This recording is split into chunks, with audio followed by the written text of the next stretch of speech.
কারণ ব্যাগ কিন্তু আমরা জানি আমাদের সকলের প্রয়োজন হয়, কিন্তু আমরা যেটা বারবার ইমন বলছিল অথেন্টিক ব্যাপারটা, আমরা এখন প্রচুর ব্যাগ দেখতে পাই। আপনি খেয়াল করে দেখবেন যে একটা ড্রেসের দোকানে গেলেও ব্যাগ থাকছে, একটা আমার নিজেরও একটা ব্যাগ বিজনেস প্রতিষ্ঠান আছে, ওখানেও আমি একটা ব্যাগ রাখি। কিন্তু ব্যাগের জন্য স্পেসিফিক একটা শোরুম দরকার যেখানে বিভিন্ন ভ্যারিয়েন্টের ব্যাগ আছে, সেটা কিন্তু তারা সেই সাহসিকতাটা দেখিয়েছে।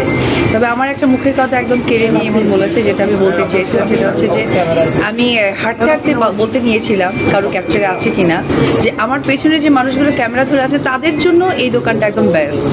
কারণ তাদের ঘাড়ে অলওয়েজ ব্যাগ থাকে, একটা বাইক নিয়ে চলে যায়, আর সবচেয়ে ইম্পর্টেন্ট যে পার্টটা সেটা হচ্ছে ক্যামেরা থাকে। তো এখানে ওই সমস্ত কিছু ব্যবহার করার জন্য কিন্তু তাদের আছে। তো আমিও স্পেশালি ভাইয়াকে বলবো যে আমার পেছনে যে ভাইরা আছে তাদেরকে অনেক সময় ছোট করা হয়, অনেক কিছু করা, কিন্তু তারা ছাড়া কিন্তু আমরা একেবারেই কিন্তু জিরো। এই কারণে জিরো। হ্যাঁ, তো ওই জায়গা থেকে তাদের জন্য স্পেশাল ছাড়, এবং অবশ্যই আপনারা আসবেন। আবারও কংগ্রাচুলেশনস জানাই যে আতিক হামজাকে, যে তারা এত বড় একটা উদ্যোগ নিয়েছে এবং আমাকে গেস্ট হিসেবে করেছে, ইমন আমাকে সেখানে ডেকেছে। আপনাদের সকলের কাছে কৃতজ্ঞতা জানাই। Thank you very much.